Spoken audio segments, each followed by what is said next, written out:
I like the crunchiness. I like the saltiness. And I like the fact na lasang-lasa mo yung cheddar cheese.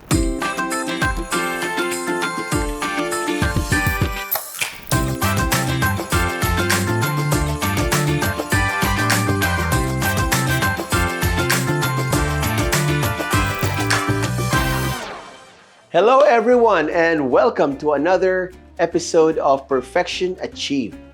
I am Chef Joey Prats and today we're going to do a very special recipe. But of course, first and foremost, for those of you who are regular viewers of the channel, my apologies at nawala ako for a few months. I've been very busy with work. We have been doing a lot of online classes for the Bailiweek Academy. And for those of you who are not familiar with the Bailiwick Academy, it's an online learning platform primarily for cuisine and baking. And you can check out the website. We are going to leave the link sa description box below, no?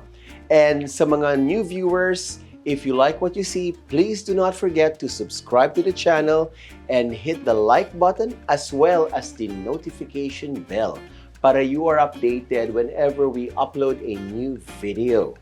Alright, so today we're going to do a simple recipe.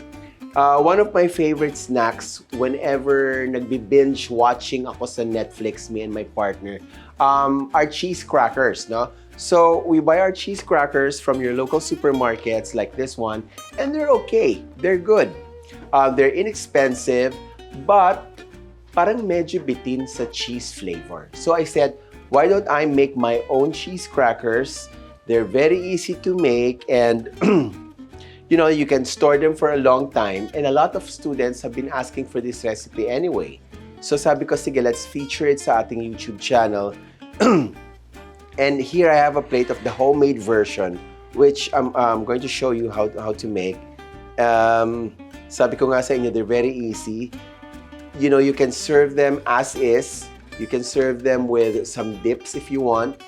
And they're nice to have in your pantry or cupboard handy whenever friends come to visit, mga unexpected guests, no? Especially in the early evenings when you have your cocktails or your drinks. They're very nice to have on hand. They're salty, they're crunchy, and they're so cheesy. So let's begin making our cheese crackers, cheddar cheese crackers, by reviewing the ingredients we are going to need for the recipe. Okay, so let's review the ingredients we are going to need to make our cheddar cheese crackers. Alright, so here I have a bowl of finely grated sharp cheddar cheese. Now, you can use any cheese that you prefer, but I suggest using something sharp and salty because kailangan lumabas yung flavor ng cheese, no? So, kailangan medyo intense yung flavor ng cheese. So, I'm using sharp cheddar cheese. You can also use mild or extra sharp depending on your preferred flavor profile. Okay, so finely grated. Try to keep it cold as much as possible. Keep it in the ref if you're going to grate it ahead of time. Just cover it with cling wrap and then keep in your refrigerator until you need it. Here I have a bowl of all-purpose flour which has been sifted. Some fine sea salt, Spanish paprika, I've got some baking powder, some ground cayenne pepper, some unsalted butter. Kailangan malamig yung ating unsalted butter, no? So it has to be very cold para maganda yung texture ng ating cheese crackers. And some cold water or ice water. Okay, so very few ingredients, and as you will see, we are going to make this in less than a minute. Okay, it's that easy. All right. So take a mixer bowl. Pwede namang walang mixer bowl. If you don't have a mixer, you can do this all by hand. Okay, so you don't have to go out and running to the store to buy a mixer. But of course, it's very handy, especially when you're going to make large batches. Kasi napakasarap itong recipe na ito. Okay. Into my mixing bowl, I'm going to combine my all-purpose flour. Okay, and then basically all my dry ingredients. I've got some salt, fine sea salt. Kung wala kang fine sea salt, you can use table salt or what we call iodized salt, no? And then this is my Spanish paprika or paprikas, as some would say. Some baking powder. All right, and then para may konting kick, konting spiciness, no? Cayenne pepper. You can omit the cayenne pepper if you don't like cayenne pepper. You can omit the paprika if you don't like it. But it gives your cheese crackers character. It gives its, a distinct flavor na very unique. Okay, so I have all my dry ingredients. Just combine and whisk together para ma-blend. And then, we're going to add our cheese. Okay? So, for the cheese, just add it. Try not to overhandle your cheese para hindi mag-clump, no? Because you want it to be aerated. Kaya sabi ko, keep it cold, keep it in your fridge until you need it. Okay? Sayang. Now, using your hands, your gloved hands, we always wear gloves when we handle food. No excuses. Kasi you have to be clean and sanitary when you handle food. Alright, so we're going to rub together the dry ingredients and the cheese. Para kang gumagawa ng pie crust, no? So for those of you who are familiar or who love making pies, then this is how you make pies. You rub together ingredients. So simply rub together. So ang goal natin is to incorporate the cheese evenly. Ayan. So this is something that even your kids can do. So you can gather them with you on a weekend and teach them how to make cheese crackers. I swear they're going to love this. They can take this to school now that face-to-face classes are back. Pwedeng pambaon, you can take this with you to the gym. Okay, they're not that high in calories. They're not that high in fat. Ayan, once you see na medyo uniform na yung consistency ng ating dry ingredients and cheese mixture, then we can proceed to the next step. Now, the nice thing about this recipe is you can actually prepare the dough up to a month ahead.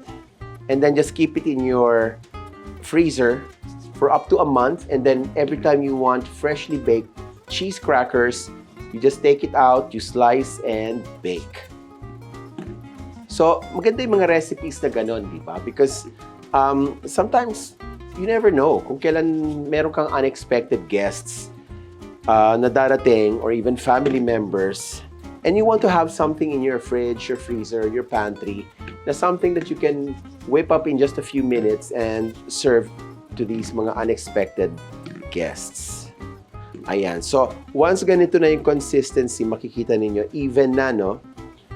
You don't see any more clumps of cheese or dry ingredients na hindi incorporated. Then we can proceed to the next step. Ayan. Very easy to do.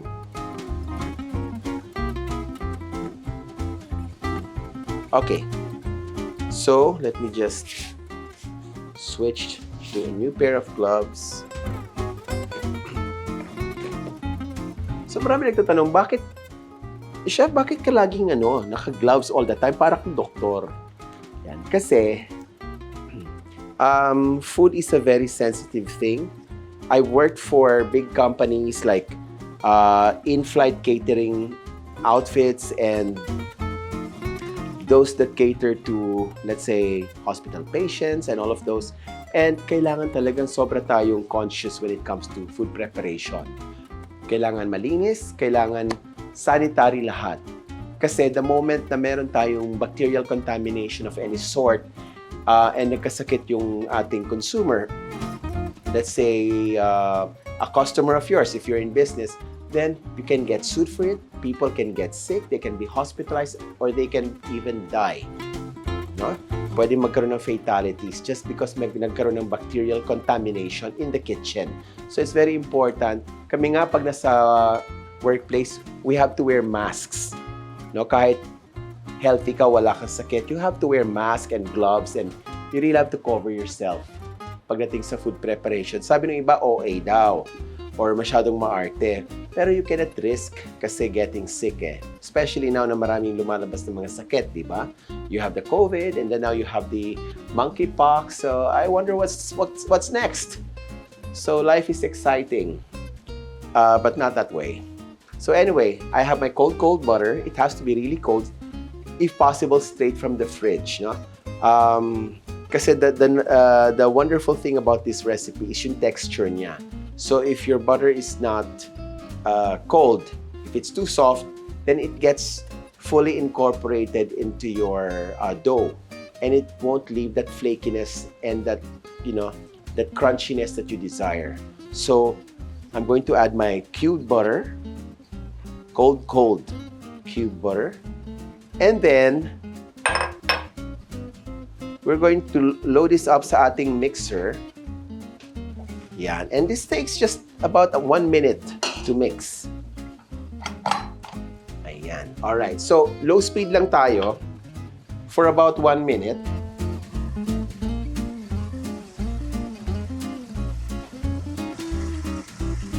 So, ang goal natin dito is for the mixture to look like, what do you call that? Fine sand. Okay? Parang buhangin. So it's very important also that you don't over-mix this mixture. So once you see na fine na siya, pino na, you stop the mixer and then we'll proceed to the next step. Okay, so let's check our mixture. So makikita natin ngayon na fine na siya, no? Pino na.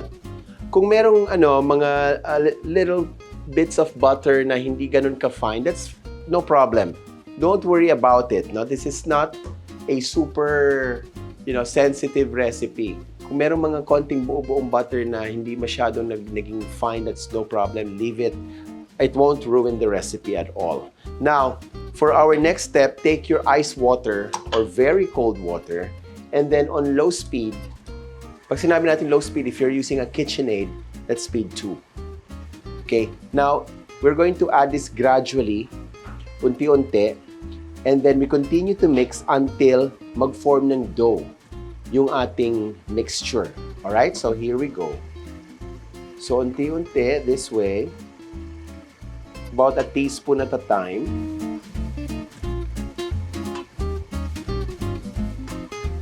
There.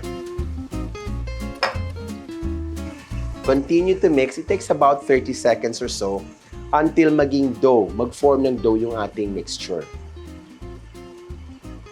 So, ayan na. As you can see, it's forming a dough. Now, this is about done. There you go. And that's it. So, as you can see, it takes about a minute to mix this dough. Ayan. This is perfect, no? You can handle it. It's not that sticky. So, you can handle it. Let's put it on our counter. So, I swear nakaka-addict itong cheese cracker recipe na to. I've tried so many recipes because I wanted one na, alam mo yun, yung para siyang, ano yung snack? Pringles. Sabi niya, di ba, once you pop, you can't stop. Ganun itong cheese crackers na ito.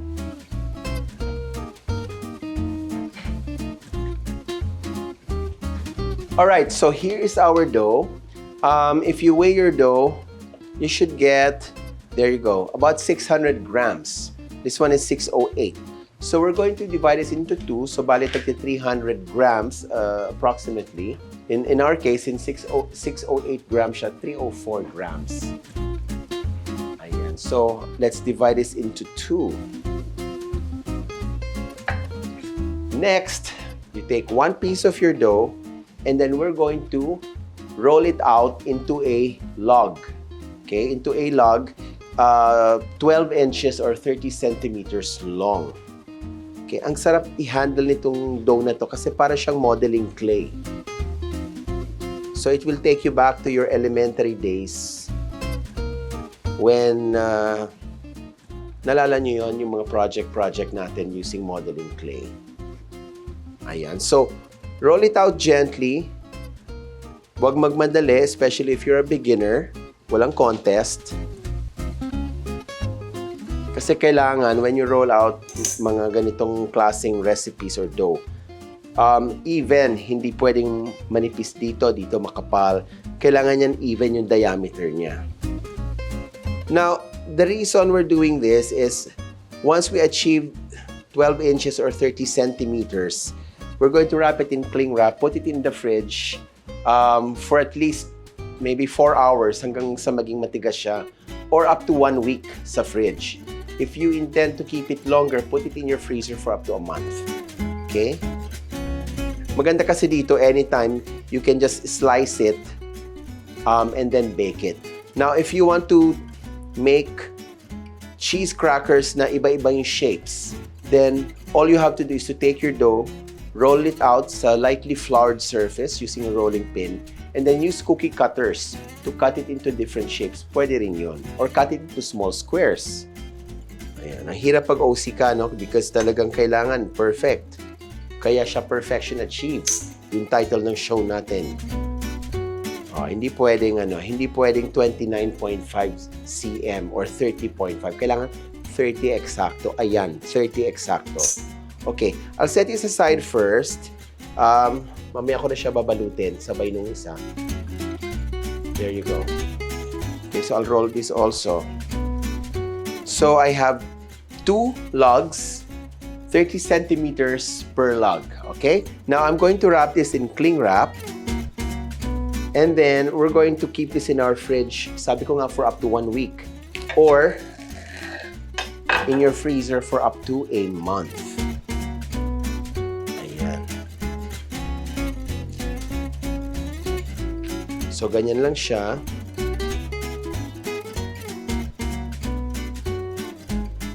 Ayan. Now, this goes to our fridge.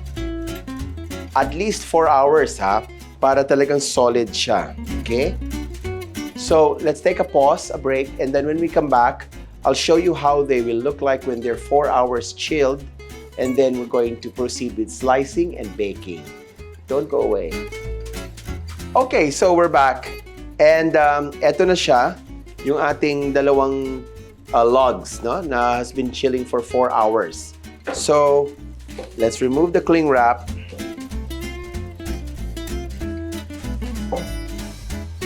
Okay, so using a very, very sharp, thin knife, we're going to cut this into 6 millimeters or about 1/4 inch thick slices, no? So, tanggalin muna natin yung mga dulo. Pwede nyo isama sa baking if you want. And then, 6 millimeters.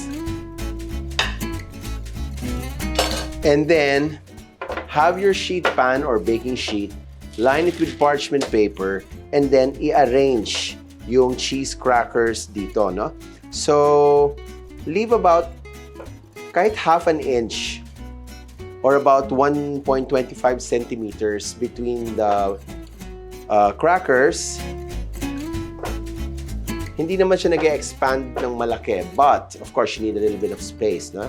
In between. So, ako, I'll do for my half sheet pan, this is a 18 by 13. I will do 6 rows by 8 rows. 1, 2, 3, 4, 5, 6, and then walo pa ganito. You should be able to make about 80 pieces, no? 80 pieces for one recipe. So, marami-rami siya. Sabi ko nga, it's not an expensive recipe to make, pero sobrang siyang sarap. Now, yung kanyang lasa, yung flavor niya, malaking factor yung choice of cheese. Kasi kung ano yung lasa ng cheese na bibilhin nyo or gagamitin niyo, yun yung magiging final flavor niya. That's why we use yung yellow cheddar. Kasi ang cheddar cheese, it comes in white or yellow. So, yung yellow may anato. So, we use the yellow one and then yung sharp, no? Popular brands, marami namang brands sa supermarkets, no? But we prefer either American Heritage or Kraft. Yun yung mga brands. Okay? So I have another log to cut. Okay. So preheat your oven first to 180, that's 350 Fahrenheit if you're still using the Fahrenheit scale. Preheat it first. Once it reaches that temperature, we're going to bake our cheddar cheese crackers for about 35 minutes. Okay? So, don't go away. When we come back, I'm going to show you how they look, and I'm going to, of course, taste it.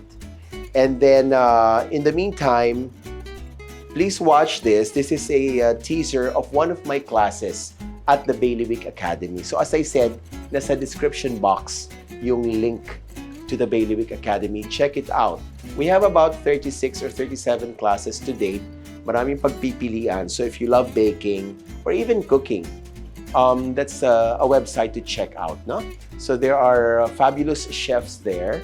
Like my good friends, of course, sila Chef Chimbo de Panadero, si Chef James Magos, and then si Chef Chona Laureta, and Chef Alan Bertola is also there. Marami akong mga friends na chefs na nagtuturo din sa the Bailiwick Academy. So check it out. Sink your teeth into this iconic and world-famous Latin American dessert.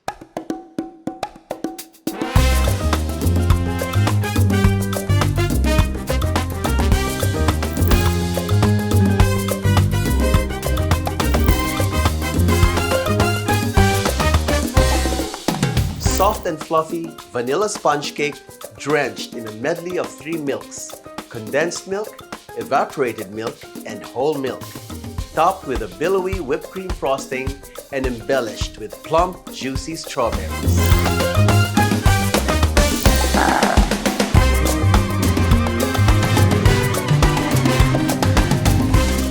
Exclusively at the Bailiweek Academy, the country's premier online learning platform.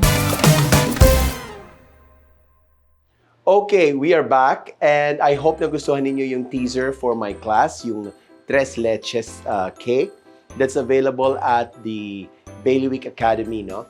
So, the advantages of online classes is that, well, of course, iba rin yung experience ng face-to-face classes. Pero, mas marami akong students na mas preferred ang online classes because, first of all, it's lifetime access.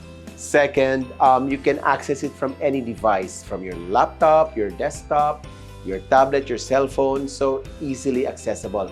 You can study at your own pace. So kung medyo busy ka, then you can, set aside your studying, or kung meron ka namang maraming free time, then you can study continuously. Walang traffic. You don't have to deal with the fear of being in a room with people na baka ma-infect ka with COVID or any disease. The files, the class materials, the recipes are downloadable. Pwedeng ulit-ulitin yung video. So there's going to be mastery of the subject matter, no? And then, of course, you can message me anytime. Pag may questions kayo regarding the lessons, you can message me 24/7, and I will respond to answer your mga questions. And of course, that's my role as a teacher, as a mentor. It's to demystify the lessons for you and to guide you para lahat ng gagawin ninyo ay perfection achieved. Okay, so nandiyan ang link sa baba. Okay, now here is our finished product, our cheddar cheese crackers.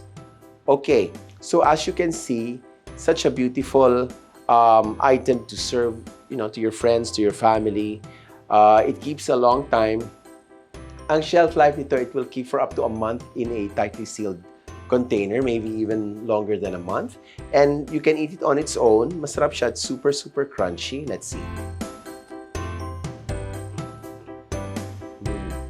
Really good.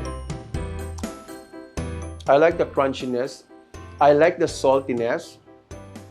And I like the fact na lasang-lasa mo yung cheddar cheese. So, kaya sabi ko earlier, di ba? Important yung selection ng cheese kasi kung ano yung lasa ng cheese, yun yung lalabas na flavor dito. Okay? Malalasan nyo is all cheese. And then you can serve this with dips, like a sour cream dip, or in this case, I have a cheese pimiento dip na gawa ng good friend namin na si Janice de Belen. She has her own YouTube channel, so just search for Super Janice de Belen on YouTube. Okay, so super good. I like having this with my Earl Grey tea, but it also goes well with anything, you know, cold beverages, and it's perfect, super perfect. So I hope you enjoyed our class today, our episode, I mean. And shout out lang sa mga friends ko, Miss Grace Paraso and Nico Paraso of the Bailiwick Academy. Stephanie Cueva, Eileen Ferrer, also of the Bailiwick Academy. Oh, and a special shout out to my friend and student, Miriam Loader, who came recently from Switzerland and brought me a very nice fondue pot. So maybe we can do an episode of cheese fondue here on my channel, Perfection Achieved. Okay, so this is Chef Joey Prats wishing you the best.